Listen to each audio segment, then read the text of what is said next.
Lucas 15, versículo 8. Diz assim: ou qual é a mulher que, tendo 10 dracmas e perdendo uma delas, não acende a candeia e não varre a casa, procurando com cuidado até encontrá-la?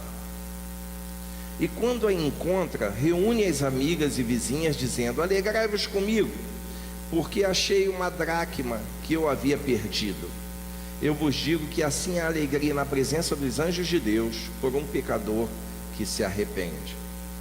Que Deus nosso Pai nos dê discernimento na palavra, a fim de que possamos aplicá-la na nossa vida. Amém? Podem sentar.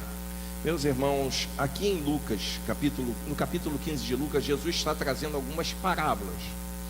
Parábolas eram histórias que ele usava que tinha uma carga de ensino muito profunda, né? Ele usava essas histórias que eram do conhecimento do dia a dia, ou da realidade do povo, da sua época, daquela época, e ele trazia lições para o povo sobre o reino de Deus, sobre a sua mensagem, sobre ele mesmo.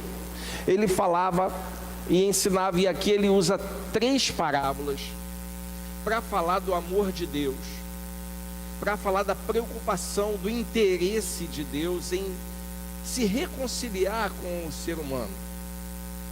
Ele fala do amor de Deus por aquele que se perde.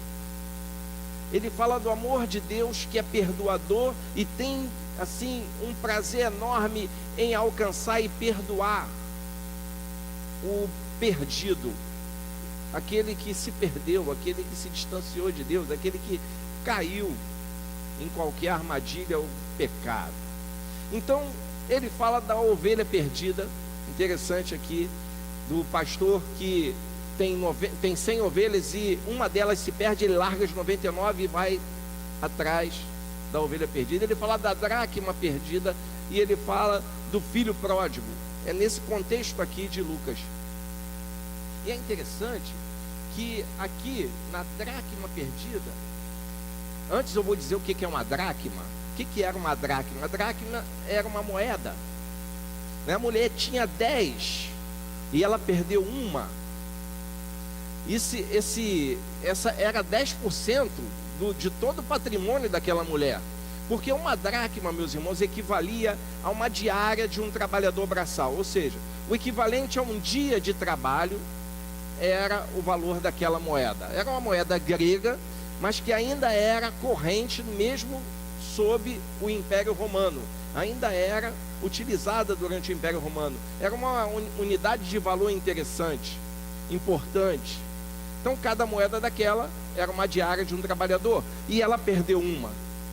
E diz o texto que ela acende as lâmpadas, as velas dentro de casa para localizar aquela dracma perdida, né? Porque as casas naquela época não tinham janela, eram casas que só tinha porta. Então elas eram casas, e principalmente as casas das pessoas mais simples, elas eram casas meio que sombrias. Então ela tem que acender velas, acender lamparinas, varrer, e aí ela consegue achar a dracma, e é uma alegria tremenda quando ela encontra aquela moeda.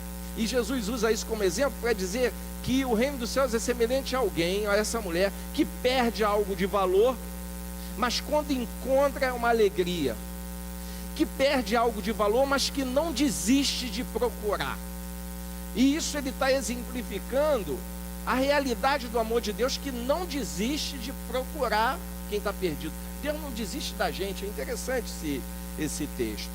Aqui, meus irmãos, ele revela assim a grandeza do amor de Deus, a riqueza do amor de Deus. O texto no início aqui do capítulo 15 vai dizer que os publicanos e os pecadores, ou seja, aquelas pessoas que eram vistas pelos líderes, pelos religiosos, como a escória da sociedade, aquelas pessoas procuravam Jesus.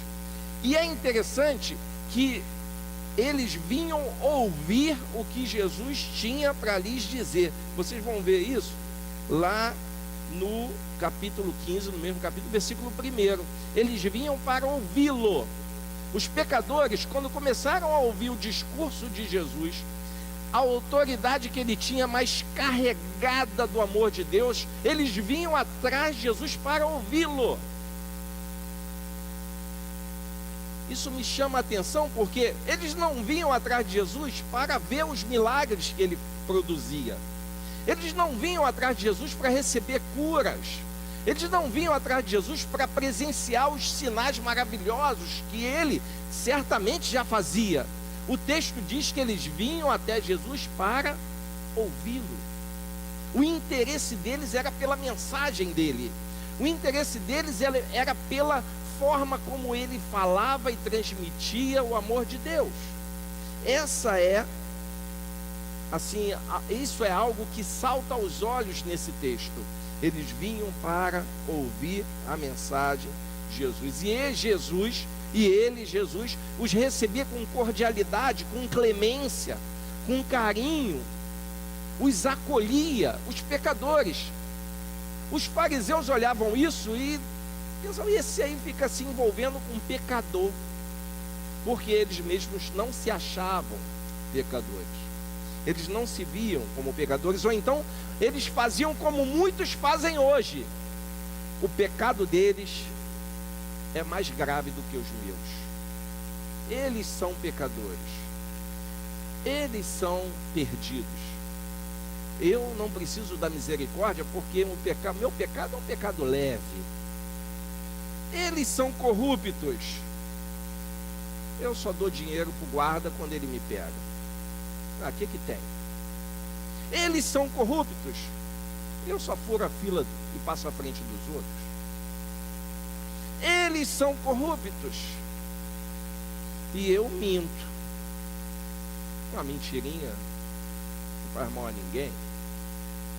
Eles são corruptos.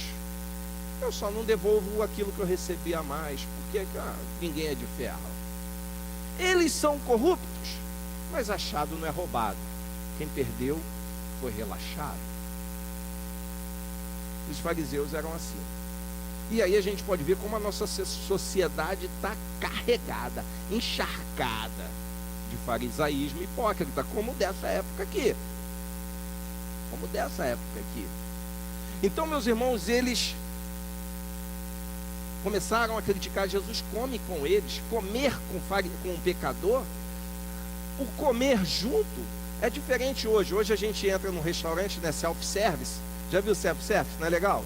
Você entra, a comida já está pronta, e as pessoas vão naquela fila da comida, né, e lá as bandejas, e todo mundo conversando, né, e assim, chovendo na comida, temperando para você que é o último, você já pega já temperada, né?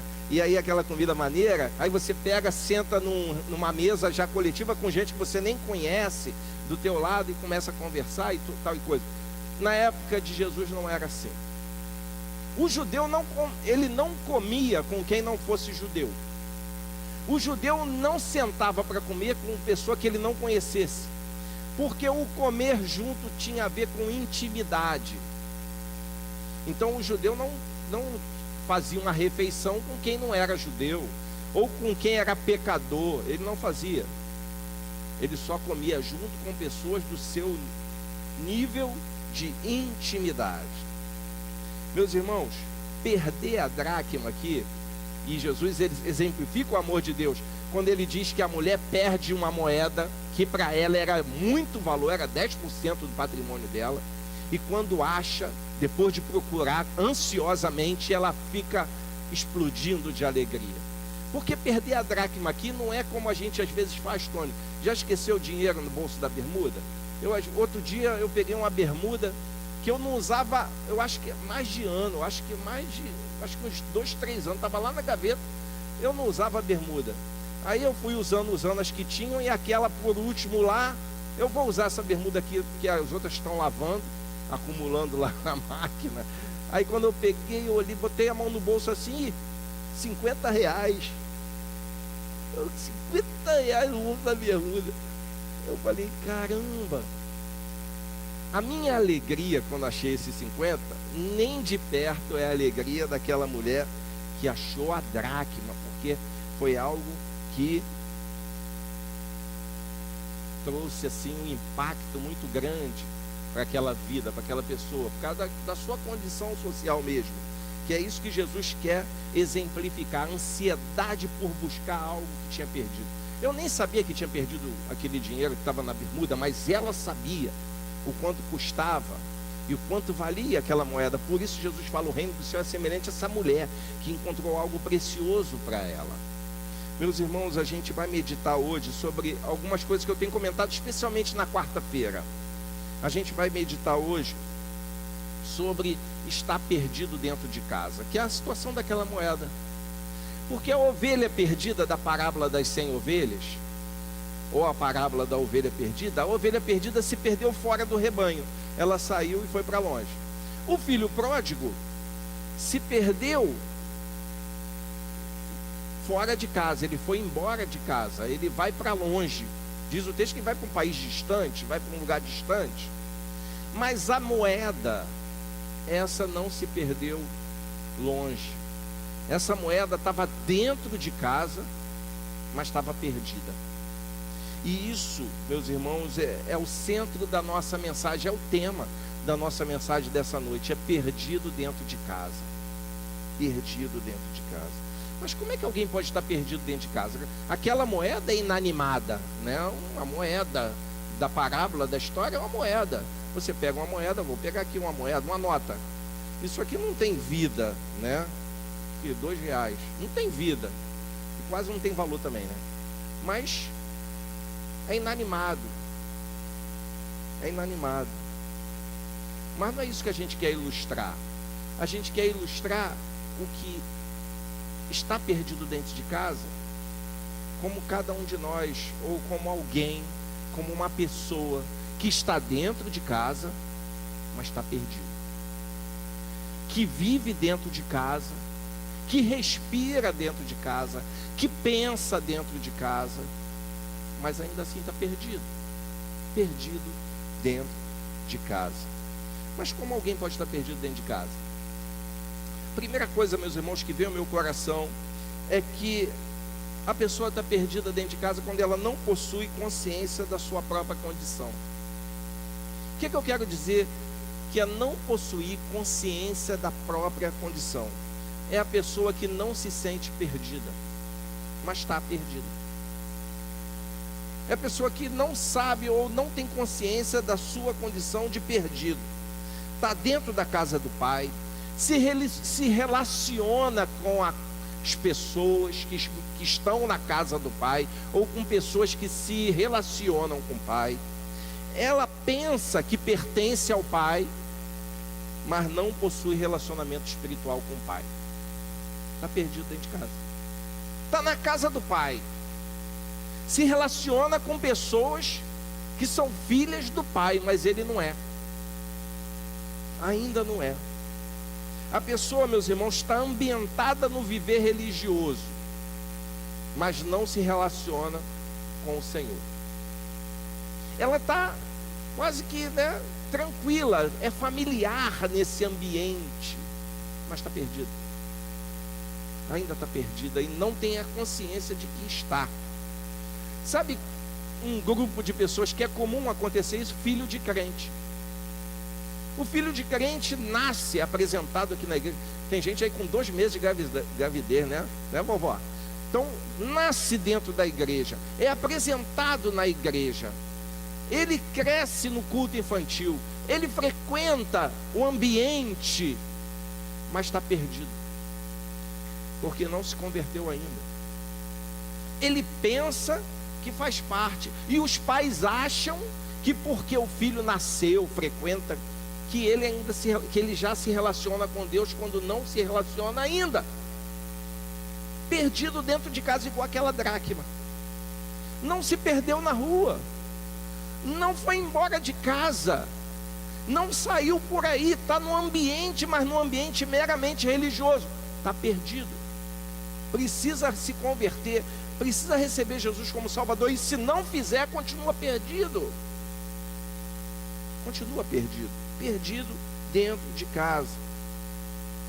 Atinge também, meus irmãos, pessoas familiarizadas com o evangelho, familiarizadas com o ambiente evangélico, familiarizadas com escola dominical, familiarizadas com eventos gospel, familiarizadas com a música gospel, conhece as músicas de cor, está perdido dentro de casa, porque ainda não teve consciência de que é um pecador que precisa arrependimento, porque a palavra de Deus não fala no coração dele ainda e não denuncia e confronta do pecado, porque acha que os outros só são pecadores, ele não é, porque participa da ceia do Senhor já, porque foi até batizado, mas não sabe o significado do que é a ceia do Senhor, a santa ceia do Senhor, não sabe o significado da cruz, não sabe o que significa transformação, novo nascimento, não sabe o que significa a ética do reino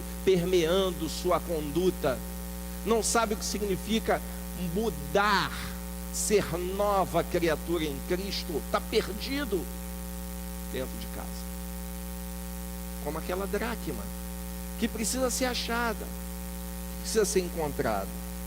Sabe também quando a pessoa está perdida dentro de casa? Quando não entende o significado da graça. Os fariseus eram perdidos dentro de casa, eles estavam no ambiente religioso, mas não sabiam o que era graça, meus irmãos, o que é a graça de Cristo, a graça que inunda a vida da gente, que transforma, que faz a gente ver o mundo de forma diferente, que a gente olha o mundo e o que no mundo há, e não tem essa paixão, não está no culto, na igreja, na adoração a Deus com a cabeça lá fora, pensando no que está perdendo, que quando não peca é porque tem medo de ser pego, tem medo de ser pego, porque muitos, mas muitos, quando saem do olhar da igreja, enfiam o pé na jaca, quando saem do olhar da casa dos pais, se atolam. É ou não é assim? Não sabe o significado da graça. Quando eu deixo de pecar, eu tenho que deixar de pecar. Se eu encontrei Jesus, se eu me encontrei de fato com Cristo, se Jesus é meu Salvador, eu não deixo de pecar com medo de ser pego. Eu deixo de pecar porque encontrei algo melhor que é Cristo, algo muito melhor que o pecado. É por isso que eu deixo de pecar. Eu deixo de cometer adultério porque encontrei algo melhor que o adultério. Eu deixo de me envolver na mentira porque encontrei algo melhor que a mentira. Eu deixo de furtar os outros porque encontrei algo muito melhor que o furto, que o enriquecimento ilícito. Eu encontrei Jesus e isso me basta. Por isso que quando Paulo reclama com Jesus: Senhor, eu estou com espinho na carne, tem algo me incomodando, me ferindo a alma, a consciência, livra-me disso. O Senhor fala o que para ele? A minha graça te basta. É difícil ouvir isso. Foi difícil para o apóstolo Paulo ouvir, mas ele ouviu: a minha graça te basta. Viva na minha graça. Está fraco? Ótimo. Foi o que Jesus falou para Paulo: você está fraco? Você se sente fraco? Você sabe que é fraco? Ótimo, porque o meu poder se aperfeiçoa na tua fraqueza. Enquanto você acha que é forte, você acha que pode. Enquanto você acha que é forte, você acha que vence por si mesmo. Enquanto você acha que é forte, você acha que consegue resistir. Reconheça que é fraco aí. Quando você reconhece que é fraco, você depende de mim, a minha graça te basta. É por isso que a gente não entende certas coisas. É por isso que a gente não aceita certas coisas, porque a gente esqueceu que a graça basta. Meus irmãos, os errados são sempre os outros. Os fariseus pensavam assim. Eles se sentiam menos pecadores que os demais. Judas, vamos pensar em Judas. Judas era um cara perdido dentro de casa. E que casa que Judas estava? Vamos pensar aqui. Judas era um dos 12. Jesus tinha 12 discípulos. Um deles era Judas. E esse um que era Judas andava com Jesus, vendo Jesus ressuscitar pessoas, vendo Jesus curar pessoas, vendo Jesus transformar, expulsar demônio, libertar pessoas. Jesus chegava, os demônios saíam. Judas expulsou demônio. Vamos pensar aqui, Judas operou milagre, mas estava perdido dentro de casa. Então eu tenho que pensar, caramba, eu estou aqui pregando para vocês, eu tenho que ficar ligadão, porque eu posso ser um perdido dentro de casa junto com outros. Se eu não entender o significado da graça, eu vou estar perdidão, que nem outros, dentro de casa. Eu preciso confrontar o evangelho com o meu pecado, com o meu erro, com a minha condição, com o meu problema. Eu tenho que confrontar comigo. Por isso que eu não me sinto no direito de lançar em rosto de ninguém o pecado individual de ninguém. Eu não posso fazer isso, porque eu tenho que confrontar com o meu. Porque eu entendi o significado da graça. E quando eu entendo o significado da graça, eu vou falar que nem Paulo falou. Jesus veio salvar pecadores, do qual eu sou o principal, eu sou o primeiro, eu sou o principal. Paulo tinha os motivos dele para achar que era o principal. Eu tenho os meus. Sou o principal. Sou o principal. E o próprio Paulo vai dizer: quem acha que está em pé, cuidado para não cair. O fariseu achava que nunca ia cair. Assim como tantos homens de Deus achavam que nunca iam cair, caíram. E caíram feio. Se esborracharam. Não são poucos não. São muitos. Mas sabe também quando eu estou perdido dentro de casa? É quando a pessoa, quando eu não compreendo a verdadeira razão da existência. Estou perdido dentro de casa porque eu não sei para que eu estou nesse mundo. Uma vida sem propósito. É que nem onda no mar. Vai, volta. O vento sopra para lá, vem a onda. O vento sopra para cá, vai a onda. Vai para lá, a onda vai. Fica a calmaria, a onda fica quietinha. A vida é assim para muita gente, sem propósito. Sem propósito na vida. É igual a moeda que se perdeu inanimada. Não sabe o valor que possui. Muita gente não sabe o valor que possui. Você não sabe o valor que você possui, não. Você foi alguém tão especial que Jesus foi parar numa cruz por sua causa, por minha causa. Muita gente vive sem propósito na vida. E a vida acaba perdendo sentido para muita gente, porque não sabe a razão da sua existência. Para que você está nesse mundo? Você não sabe que você existe para a glória do Pai. Você não sabe que isso tudo aqui é passageiro. Se você pegasse uma moeda, uma dracma, ou uma moeda romana, Jesus uma vez pegou uma moeda romana, quando perguntaram para ele se devia dar ou não o imposto, pagar ou não o imposto para César. Aí ele pegou uma moeda romana, e o que tinha na moeda? O que estava impressa ali? A cara de quem? Do rei, do César. As moedas, elas carregavam a impressa a imagem do rei. É mais ou menos assim com a gente. Nós somos como aquelas moedas que tem impressa a imagem do rei. Você tem a imagem do rei. Pode estar meio sujinha a moeda, ela pode estar toda encardida, pode estar até oxidada, mas se você polir direitinho, você vai encontrar lá a imagem do rei. É assim com a gente. Nós fomos feitos à imagem e semelhança do Pai. O Rei dos Reis selou a nossa imagem com a imagem dele.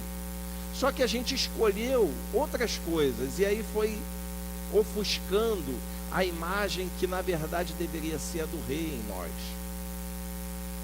Quando eu conheço o sentido, o significado da minha existência, eu entendo que eu sou alguém feito para refletir, para ter impresso na minha vida a imagem do rei. A minha conduta com a imagem do rei. O meu viver com a cara dele. Não sei se vocês viram aí, eu já comentei isso aqui. Os cientistas fizeram pelo tipo, né, de clima da época, o tipo genético das pessoas que viveram na época de Jesus e tal, eles encontraram um cidadão típico daquela época. Não sei se vocês viram a imagem que saiu, muito diferente do Jesus europeu, com olhos claros e cabelos assim, que passaram lá no Salão da Simone. Um Jesus típico daquela época. Vocês viram? Quem já viu essa foto? Pois é, viram como ele tinha a minha cara, bem parecido comigo? Jesus era a minha cara, assim mesmo. Talvez a cabeça dele fosse menor, mas ele era a minha cara. Pois é. Aí, não que Jesus fosse aquela pessoa, mas é típico aquilo, aquele tipo de cabelo, aquele tipo de imagem, de nariz e tal.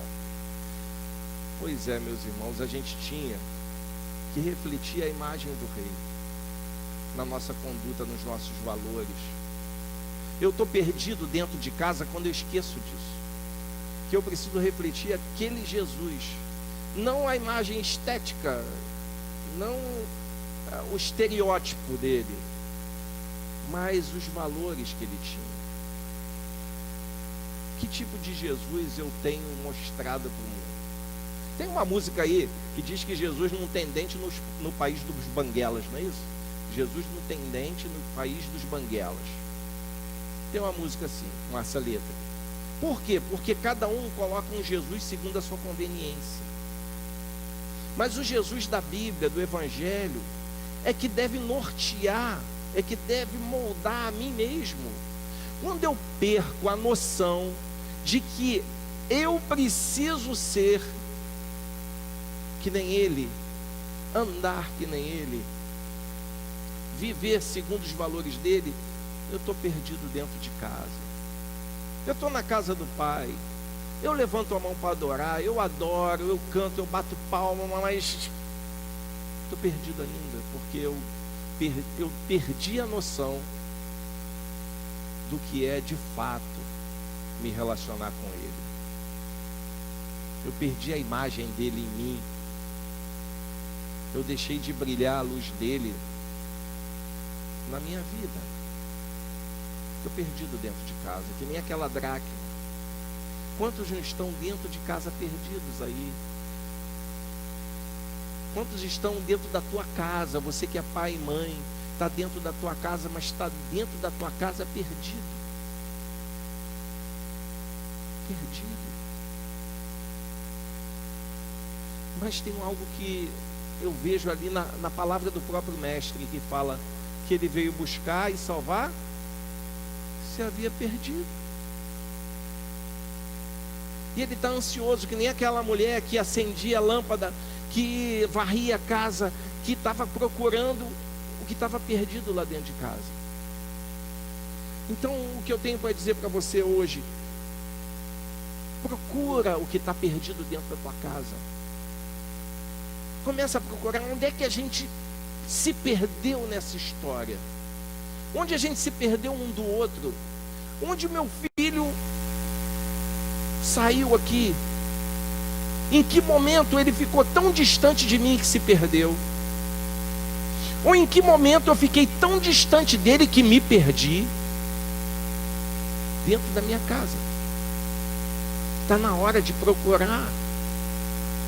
Não desista. Não desista de quem se perdeu, porque o Pai, o texto, a palavra diz que Ele nunca desiste. Tinha 99 ovelhas aqui, ó, mas umazinha se perdeu, largou e foi lá atrás de quem se perdeu. Ele não desiste de quem está perdido, jamais desiste, jamais desiste. Avalie-se a si mesmo. Quando a gente celebra a ceia, e Paulo, o apóstolo, nos ensinou algo interessante. A palavra nos ensina: examine-se a si mesmo e veja se não está perdido dentro de casa, e se encontre de novo com o mestre, e participe, coma do pão e beba do cálice. Você está perdido dentro de casa?